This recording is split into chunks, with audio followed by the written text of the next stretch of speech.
오늘은 제가 주방 특집편을 하기 때문에 조금 더 디테일하게 주방 설계를 할 때 어떤 순서대로 무엇을 고려해서 하는지를 제가 차근차근 최대한 설명드리도록 할게요. 짧게 공지드릴 게 하나 있습니다. 저희가 회사 이름은 무아공간이에요. 근데 유튜브 채널은 무아연구실 TV였죠. 구독자분들이나 고객님들이 좀 혼돈하시는 분들이 많아서 저희가 이번에 이름을 하나를 합치기로 했습니다. 유튜브 채널 무아공간으로 바뀌게 됩니다. 뭐 크게 바뀌는 것도 없지만 저는 오늘 프로젝트 현장에 좀 나와 있는데요. 저희 지난번에 나갔던 영상이 있죠. 좁고 긴 주방의 원리에 대해서 제가 설명을 드렸잖아요. 근데 벌써 이게 20만 뷰가 훌쩍 넘었습니다. 이번 프로젝트가 굉장히 그때 설명드렸던 구조와 유사해서 제가 현장에서 직접 좀 설명을 디테일하게 드리려고 여기 나와봤습니다. 현황을 먼저 설명드리면 다용도실이 후면에 있었고요. 제가 손으로 가리키는 이 부분에 인덕션과 싱크볼이 있었습니다. 그리고 냉장고가 어디에 있었느냐? 다용도실 문을 열고 나가면 다용도실에 냉장고가 있었어요. 그럼 동선이 일자긴 한데 문 열고 나갔어야 되니까 많이 불편하셨겠죠. 제가 지난번 영상에서 말씀드렸던 원리처럼 다용도실을 최대한 다 털어서 확장을 먼저 하고요. 털 수 없는 벽이 생긴다 그랬죠. 그 벽체를 기점으로 냉장고장 키 큰 장을 만들어서 배면을 받아주고 그리고 기존에 있었던 인덕션과 싱크 공간을 반대로 넘겼습니다. 원리는 제가 차차 조금 더 디테일하게 설명드리도록 할게요. 여러분, 무아에서 디자인을 할 때 제가 늘 말씀드리는 원리가 있죠. 사이트, 프로그램, 디자인의 인투이션, 직관이라고 그럽니다. 전체적 맥락을 잡을 때는 이 구조 안에서 다 움직이는데요. 오늘은 제가 주방 특집편을 하기 때문에 조금 더 디테일하게 주방 설계를 할 때 어떤 순서대로 무엇을 고려해서 하는지를 제가 차근차근 최대한 설명드리도록 할게요. 자, 첫 번째는 주방에 들어갈 수 있는 가전제품의 종류와 량을 파악하는 거예요. 그리고 수납의 또 양도 파악해야 돼요. 가전제품 보면은 요즘에 식세기, 빌트인 오븐, 냉장고 여기에 추가로 또 어떤 가전이 들어가느냐, 에어프라이기 같은 것들, 토스트기, 커피 머신, 와인 셀러들 이런 것들처럼 소가전들은 내가 무언가 행위를 하는 취향에 따라서 굉장히 많이 늘어나기도 합니다. 그 다음에 이 주방이라는 공간 안에 가전 외에 주방용품들을 수납할 건지도 수납량도 중요합니다. 왜냐면 어떤 집들은 그릇을 또 많이 모으시는 분들도 있고요. 조리기구가 되게 많은 집도 있고 정말 단촐한 집도 있어요. 그런 것처럼 수납장과 가전에 이런 들어가는 물건이나 이런 용접들의 총량을 파악하는 게 1번입니다. 두 번째는 동선이 굉장히 중요합니다. 왜냐하면 우리가 걸어다니는 길이기도 하고 소파든 식탁이든 우리 동선 주변에 존재하잖아요. 근데 동선과 함께 고려돼야 되는 게 이런 큰 덩어리의 가구들을 배치하는 것들이에요. 주방 같은 경우에는 공용부라 부르죠. 주방이 있고 얘를 연결하는 복도가 있을 것이고 그 너머에 거실이 있겠죠. 그래서 시각적 배치를 봤을 때 비포를 한번 볼게요. 이쪽에 싱크대가 있었고 식탁이 제가 손으로 가리키는 제 앞에 있었겠죠. 거실 같은 경우는 소파가 지금 왼쪽 편 저쪽 벽에 있는데 그럼 동선이 걸어가다가 식탁 때문에 한번 꺾여서 창가 쪽으로 진입을 해야 되잖아요. 근데 지금 배치는 어떻죠? 소파가 있고 TV가 놓아지고 소파 테이블이 생기면은 소파 앞쪽에 자연스럽게 오픈 스페이스가 생깁니다. 근데 우리가 지금 싱크대를 이렇게 밀어 해놨더니 식탁이 이쪽으로 가게 되고 싱크와 제가 서 있는 이곳이 거실하고 연결된 주 동선이 되겠죠. 그리고 안방을 공용부로 내어주는 레이아웃을 썼는데요. 그랬더니 동선 자체가 십자가로 이렇게 연결이 되면서 명료하고 깨끗해집니다. 활용도가 좋다는 얘기겠죠. 그리고 이 배치를 할 때 중요한 게 또 인덕션과 싱크대, 냉장고의 삼각형 형태의 동선을 가장 효율적이라고 그러는데 물론 큰 집에서는 별로 의미는 없어요. 하지만 우리는 가장 많이 살아가고 이사를 갈 30평대 집을 말씀드리잖아요. 이런 집에서는 효율적인 배치가 주방 일을 하실 때 좀 편리하다. 이 과정을 볼륨 디자인이라고 부릅니다. 세 번째는 소가전들의 자리를 잡아줘야 됩니다. 커피 머신 같은 내가 보여주고 싶은 예쁜 소가전도 있을 것이고 약탕기 같은 거 있잖아요. 이런 것들은 필요는 하지만 밖에 꺼내놓고 디스플레이 할 정도의 그런 아름다움은 아니니까 이런 것도 어딘가에 집어넣어야 되겠죠. 이런 것들을 위치를 배분을 하면서 얘를 보여줄 건지 숨길 건지 어디에 위치할 건지를 결정을 합니다. 앞에 단계를 거치고 나면 뭐가 남았느냐, 오늘 설명드릴 손잡이의 높이라든지 얘를 어떻게 접고 어떻게 베리에이션을 나누고 하는 좀 디테일한 이런 것들을 좀 설명드리려고 합니다. 이게 심리적 디자인이기도 한데요. 사실은 레이아웃부터가 미학적인 개념을 담고 와야 돼요. 그리고 요 다음에 뭐가 남았느냐, 주방의 조명 계획이라든지 스위치 계획 같은 것들, 그리고 마지막은 가구의 내부 구성 같은 것들, 이런 것들이 남았는데 요 6단계를 대부분 거치고 나면은 주방이라고 하는 공간의 디자인이 완성이 됩니다. 그럼 무아가 굉장히 많은 연구를 하는데 어떤 이런 디테일이 숨어 있는지 제가 좀 하나하나 짚어가면서 도움 되실 만한 내용들을 설명해 드리도록 하겠습니다.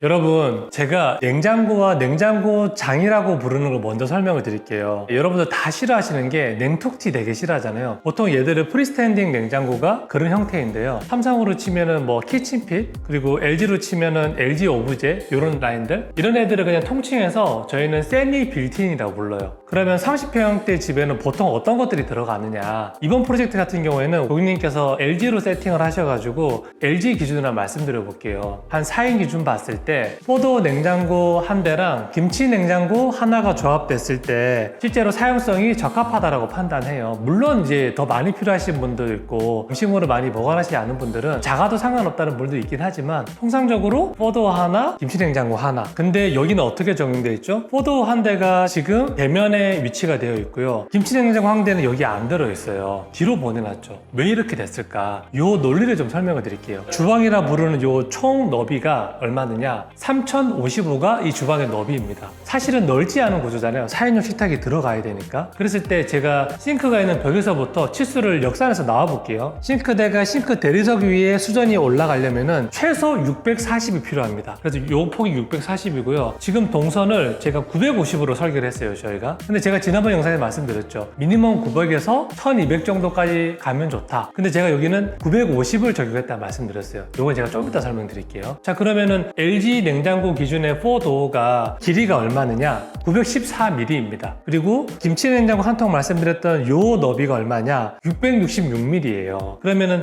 4도어 하나, 김치 냉장고 하나를 넣으려고 하면 실제로 거리가 얼마가 필요하느냐? 1612mm가 필요해요. 근데 지금 요 폭이 얼마냐? 1465mm예요. 그렇다는 얘기는 포도 냉장고 하나, 김치 냉장고 하나를 여기다가 넣으면 제일 좋은데 여기다 넣었더니 동선이 800밖에 안 나옵니다. 너무 좁아진다는 얘기죠. 그래서 김치 냉장고 한 대를 저희가 뒤로 보냈어요. 그러면은 여러분들 이렇게 생각할 수 있겠죠. 폭이 3055밖에 안 되는데 미니멈 이 통로 폭이 900만 된다고 했으면서 950을 왜 했냐? 이 세미 빌트인이라 부르는 이 냉장고가 설치를 하려면은 이 깊이가 700mm 정도가 필요합니다. 근데 우리 냉장고, 김치 냉장고 한 대를 안으로 옮겼죠. 그랬더니 싱크대 폭은 640인데 김치냉장고 들어가는 저 장은 700이 확보가 돼야 되니까 앞으로 좀 튀어나왔습니다. 그럼 제가 이 통로를 900으로 잡았으면 김치냉장고 있는 저 코너 있는 날개벽에서 동선이 좁아지겠죠. 저희가 이렇게 고민을 많이 해서 최적의 레이아웃을 찾아낸다고 생각합니다.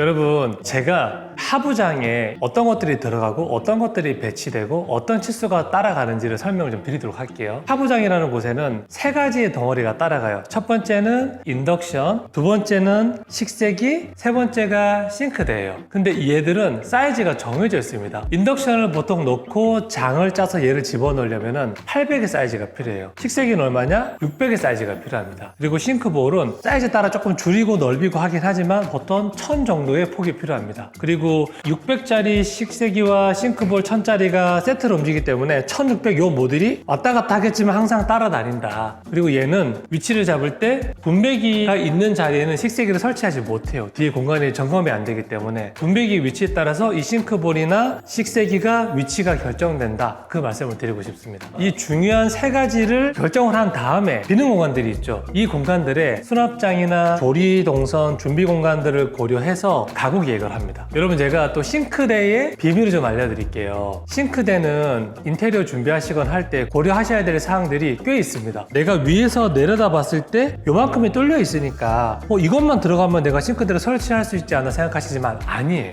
싱크대를 정면으로 들어서 쳐다봤을 때 날개에서 양쪽에 30mm 정도 공간이 더 확보가 돼야 됩니다. 왜 확보해야 되냐면은 인조 대리석 위에 상판이랑 결합을 해야 되잖아요. 그 결합하는 브라켓이 그 정도 사이즈입니다. 이번 경우로 설명을 드리면 여기는 860짜리 100조 깜퍼루테 싱크볼이 설치가 됐는데요. 860에서 30 나가니까 920 이상을 확보해야 되겠죠. 그래서 이거는 넓지 않기 때문에 저희가 굉장히 타이트하게 요 치수를 확보를 했습니다. 그리고 여러분, 요즘에 사실 싱크대 옆에 뭐 많이 설치하시죠? 빌트인 정수기 되게 많이 설치하시죠. 저는 굉장히 편리하게 잘 쓰고 있거든요. 근데 여기서 주의하셔야 될 게 있어요. 빌트인 정수기를 설치하려면은 싱크대 하부장의 사이즈가 1050은 확보가 돼야 작업자분들이 작업을 해주십니다. 왜 그러냐 그러냐 물어봤더니 빌트인 정수기 자체가 본체가 싱크대 하부로 들어가는데 하부장을 열어보면 분배기도 있고요. 그리고 싱크볼도 이렇게 튀어나와 있죠. 그렇다 보니 빌트인 정수기는 위에 물 나오는 토수구가 있긴 하지만 하부에 본체가 제법 크게 들어갑니다. 그럼 이놈을 유지보수 하는데 1,050원 확보를 해줘야 설치를 할 수 있다고 합니다. 여러분 이게 왜 이슈냐면은 얼마 되지도 않는 몇 센치 때문에 설치하시는 분들이 왔다가 설치 안 하고 가시는 경우도 굉장히 많대요. 요거를 지켜주셔야 된다는 말씀을 드리고 싶고, 또 하나 꿀팁, 빌트인 정수기 쓸 때는 단독 전원이 들어와 있어야 된대요. 이거 안 해가지고 상판에 구멍까지 뚫어놨는데 정수기를 설치 못하는 경우도 왕왕 있습니다. 그리고 이제 이 정면에서 바라봤을 때 비율을 좀 말씀드릴게요. 세 가지의 메인 기능에 셋업을 한 다음에 어느 만큼은 떨어져야 되고 어느 만큼은 붙어야 되겠죠. 그래서 저희는 이번에 어떻게 적용을 했냐면 양 끝단에 440장을 놓고 끝단에 있는 선이 상부장의 첫 라인과 여기 라인이 맞습니다. 그리고 나머지는 상하부장이 살짝 틀어 있어요. 이거 육안으로 판단은 안 되세요. 그래서 저는 드리고 싶은 말씀은 상부장은 아래의 가구랑 직선에 맞는 게 핵심이 아니라 얘가 떠 있으니까 미드웨이 때문에 등간격으로 들어가서 시각 정보를 줄여주는 게 오히려 더 핵심인 것 같아요. 여러분 제가 댓글들을 좀 보니까 이 양념장에 대해서 좀 궁금하신 분들이 많은데 무화의 기준을 좀 말씀드릴게요. 양념장의 폭이 좁게는 150까지 나왔었어요. 근데 이런 좁은 양념장의 문제가 뭐였냐면 얘들이 하드웨어가 양쪽에 레일이 있는 방식이 아니고 한쪽에 있는 평계형 방식이다 보니까 얘가 열고 닫을 때 좀 덜렁덜렁하는 맛이 있고 무거운 걸 좀 넣었을 때 고장나는 부분이 있었어요. 그래서 저희는 최근에 좋은 하드웨어가 아니면 그걸 좀 사용을 지향하고 있고요. 지금 무화가 많이 하고 있는 방식은 여기 보시면은 물론 하드웨어를 적용하고 있습니다. 얘 같은 경우에는 이 이너 레일까지 있다 보니까 이런 디스펜서를 활용해서 양념장들을 집어넣어 놓고 그렇게 활용하시면 좋을 것 같아요. 하드웨어 얘기가 나왔으니까 제가 좀 설명을 드릴게요. 여러분도 좋아하시고 많은 회사들이 쓰고 있는 블룸에 대해서 제가 말씀을 드리면은 블룸에는 세 가지 라인업이 있어요. 텐덤박스 플러스라는 요 라인이 하나 있고요. 두 번째는 텐덤박스 인티보랑 앙타러라고 하는 그것도 라인이 하나 있습니다. 세 번째가 이제 좀 고가라고 부르는 레그라 라인이 있죠. 세 가지 라인업에 따라서 차이는 좀 있지만 제가 볼 때 기능은 좀 비슷하다 그렇게 생각을 합니다. 그래서 블룸 같은 경우를 많은 디자인 회사가 선호하는 이유가 검증된 브랜드이기도 하고 올해 여러 번 사용했을 때 얘가 하자율이 굉장히 낮아요. 그래서 또 많이 쓰고요. 요거는 내가 오해를 없애드리기 위해서 하나 더 말씀드릴게요. 블룸 하드웨어가 처음에 이렇게 인테리어 다 끝나고 짜자잔 보여드리면 생각보다 뻑뻑해요. 이게 왜 그러냐면은 블룸 하드웨어는 무게가 올라탔을 때 진짜 빛을 발합니다. 정말 부드럽게 닫히고 열리거든요. 그래서 오히려 아무것도 없을 때 되게 생각보다 뻑뻑합니다. 요거는 하자가 아니니까 서로 싸우지 마세요. 여러분 그리고 주방에는 수납장들이 들어가니까 손잡이가 있어야 되겠죠. 저는 개인적으로 이렇게 바깥에다가 붙이는 이런 손잡이를 좋아해요. 왜냐면은 사용성도 괜찮고 저는 이제 외국에서 살림을 또 오래 해놓으니까 향주도 걸어야 되고 걸어야 될 게 꽤 있더라고요. 저는 좋아하는데 또 어떤 분들은 싱크대에 바짝 붙어서 일하기 때문에 걸리적거리는 게 싫다 이런 분도 있어요. 이건 어떤 살림의 차이니까 선택을 하시면 되는데 요즘 트렌드는 이런 손잡이를 없애는 추세이기도 하죠. 오히려 손잡이를 원하시는 분들은 손잡이를 포인트 가지고 유니크하고 키치한 느낌이나 클래식한 느낌으로 표현하고 싶으실 때 디자인적 요소로 손잡이를 활용하시는 것도 방법입니다. 지금 이 프로젝트에는 시각 정보를 줄이고 모던하게 만들기 위해서 저희가 손잡이를 다 없앴죠. 그러면 여러분들 이 문을 어떻게 열어야 될까요? 이렇게 손가락 집어서 끄집어내죠. 요 장치를 찬넬이라 불러요. 이걸 C찬넬, D찬넬 종류가 몇 가지 있는데요. 결국에는 문짝을 공간을 좀 비워서 문짝 자체를 당기는 거를 찬넬 방식의 손잡이라 부릅니다. 알루미늄으로 만드는 방식도 있고 가구 재료로 만드는 목찬넬이라고 하는 방식이 있어요. 최근 트렌드는 또 같은 재료를 사용하는 이런 목찬넬 방식으로 표현하는 게 디자인적으로 많이 정렬되어 있다고 표현하는 것 같습니다. 그러면 궁금하시죠? 이 폭은 얼마여야 되고 손잡이는 어떻게 작동되는 건지 무화의 나름의 매뉴얼을 말씀을 드릴게요. 그냥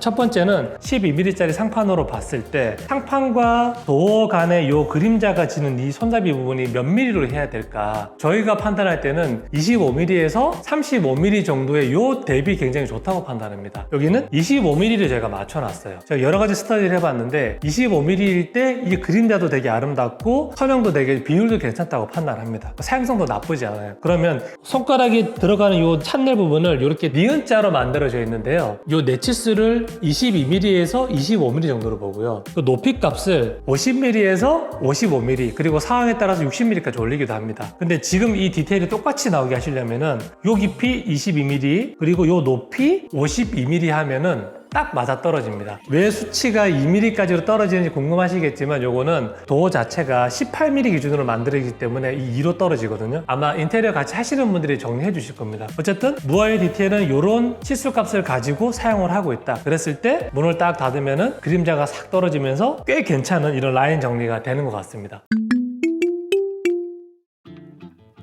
여러분, 요거 댓글 많이 달렸거든요. 창문을 왜 막았냐, 환기를 어떻게 하느냐. 환기할 수 있는 창문은 있고요. 그 앞에 저희가 감추고 싶은 소과전을 올려놓을 수 있도록 이렇게 도어를 만들어 드린 겁니다. 근데 이 도어의 방식은 뭐 양계형도 있을 테고 여러 가지 형식이 있겠지만 저희는 어떻게 했죠? 폴딩 도어를 적용을 했어요. 이렇게 열었더니 내가 원할 때는 창문을 열어서 환기도 할 수 있을 것이고요. 그리고 이 자리에다가 못생긴 소과전들 좀 이렇게 올려놓으시면 돼요. 디자이너 분들이 좀 참고하시면 좋을 것 같아서 저기는 상판이 12mm 가 붙었는데 저희가 25mm의 손잡이 요 그림자를 만들어냈다는 말씀드렸잖아요. 재밌는 게 여기도 똑같이 25mm의 손잡이 구멍이 있습니다. 근데 이건 어떻게 되어 있죠? 손을 밑으로 넣을 수도 있고 손을 위로 넣을 수도 있어요. 이건 어떻게 제어할 수 있냐면 하부장의 높이를 조금 조절을 하거나 찬넬의 높이를 조절해서 할 수 있는 두 가지의 방법이 있는데요. 이번에는 하부장의 몸통을 조금 올려서 손가락이 밑으로도 걸리고 위로도 걸리지만 그림자가 똑같이 하부장과 따라오는 요 느낌을 좀 표현했는데요. 손잡이를 달지 않고 깨끗하게 만들고 싶다. 지금 저희가 말씀드린 이 디테일을 참고하시면 도움이 되실 거라 생각합니다.